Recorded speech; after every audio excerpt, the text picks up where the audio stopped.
ازيكم يا حبايب قلبي؟ عاملين ايه؟ يا رب تكونوا بخير. تعالوا نعمل صينية سمك صيادية بتتبيلة حلوة قوي، طعمها روعة. لو جربتيها مش هتبطلي تعمليها بالطريقة دي تاني. شايفين شكلها؟ بسم الله ما شاء الله. والله طعمها احلى واحلى كمان. يلا بينا نسمي بالله ونصلي على الرسول ونبدأ، بس ما تنسوش تشجعوني بتعليق ولايك حلو منكم كده، تصلوا فيه على النبي يرفع لي الفيديو. هسمي بالله وهبدأ أعمل التتبيلة اللي هتبل بيها السمك. هي تتبيلة بسيطة بس بتخلي طعم السمك حلو قوي. معايا كزبرة خضرا وشبت، ومعايا فلفل أحمر وفلفل أخضر وراس توم. هفرمهم في الكبة. بعد ما فرمت بقى التتبيلة بتاعتي بشرت عليها جزرية صغيرة بشر رفيع، وعصرت عليهم 3 ليمونات كبار. هضيف لهم بقى معلقة من الكزبرة الناشفة، ورشة بسيطة من الفلفل الأسمر، ومعلقة كمون، معلقة صغيرة ملح. هضيف عليهم كمان معلقة صغيرة من الخل، مش كتير. هقلب بقى الخلطة دي كلها كده.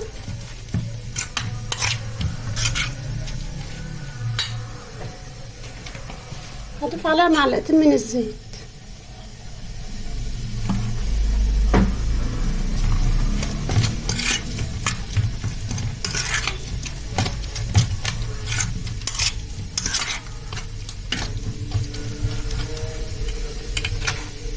وهحشي بقى السمك بتاعي. السمك انا غسلاه كويس ومنضفاه ونقعاه بملح وليمون، وبعد كده شطفته مره كمان.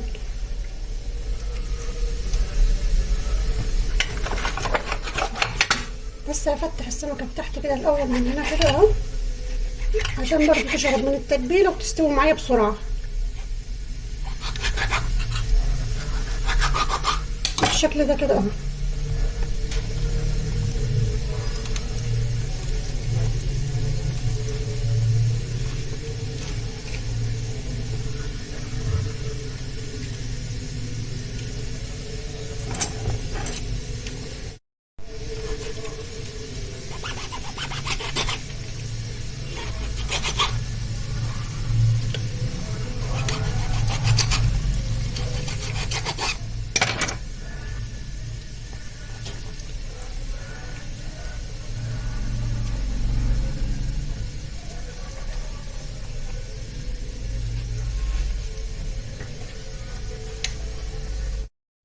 بقى التتبيله هشيلها عشان هحتاجها في الصلصه بتاعتي.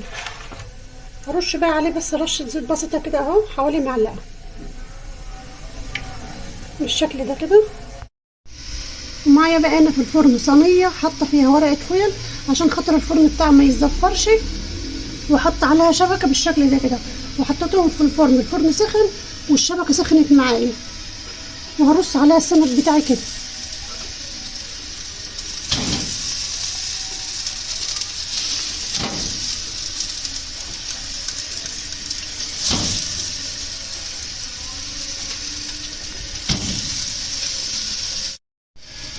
وهسيبه يتحمر في الفرن لحد ما اعمل الصلصه. حطيت طاسه على النار وحطيت فيها معلقه كبيره من الثوم المهروس، وهحط عليها معلقتين او 3 من الزيت.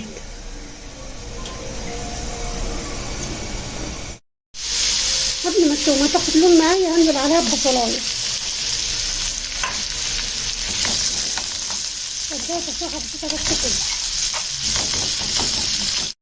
وهضيف عليهم فلفل الوان او اي فلفل موجود عندك فلفل احمر فلفل اخضر، بس اللي موجود عندك حطيه.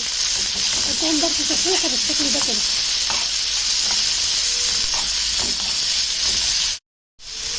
بعد ما اديتهم تشويحه هنزل عليهم بمعلقتين من الصلصه.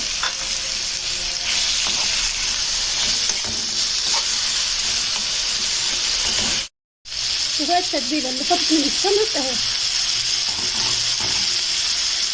بالشكل ده كده. وبديهم برضه تشويحه مع الخضار.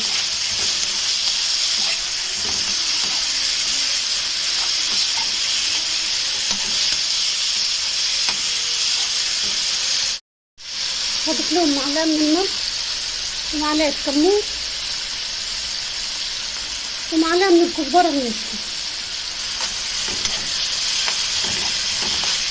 بعد ما اللش يتسوي بقى بالشكل ده كده اهي، هنزل عليهم بطماطم فريش ضربات الخلاط. بس وانا بضربها زودتها شويه ميه كده عشان مش عايزه الطماطم بتاعت سميكه، يعني مش عايزاها تخينه كده. واول ما تغلي معايا ههد عليها النار وهسيبها تتسبك شويه كده على نار هاديه عشان انا مش عايزاها تنشف.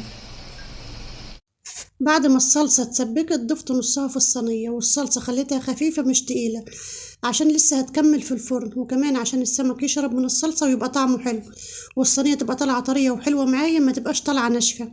ورصيت السمك، والسمك سويته 3/4 سوا، يا دوبك خليت لونه اصفر ذهبي بسيط كده عشان لونه ما يغمقش ويغمق للصلصة ويبقى شكلها مش حلو.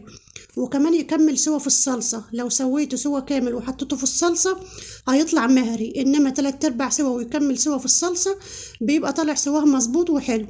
بطلع السمكة من الصلصة كده بتبقى ماسكة نفسها وحلوة، ورشيت بقية الصلصة على وشه وهدخلها الفرن. السمك يشرب من الصلصة ويبقى طعمه حلو، وكمان تاخد لون احمر كده من على وشها ويبقى الصينية شكلها حلو، بيبقى طعمه حلو قوي. سخنت الفرن ودخلتها على الرف الوسطاني، قعدت حوالي ربع ساعة، وفي اخر دقيقة قدت الشواية خدت وش من فوق. وده شكل الصينية بعد ما طلعت من الفرن، شكلها حلو قوي، بس الإضاءة اللي ظلماه الفلاش فصل لأن التليفون كان يفصل مني شحن خالص. كمان طعمها أحلى وأحلى، معلقتين التتبيلة اللي حطيتهم في الصلصة مخليها طعمها حلو قوي. جربوها بالطريقة دي وأنا واثقة إن شاء الله إن هي تعجبكم. ولو وصلتوا معايا لحد هنا ما تنسوش تدعموني بتعليق ولايك حلو منكم كده يرفع لي الفيديو.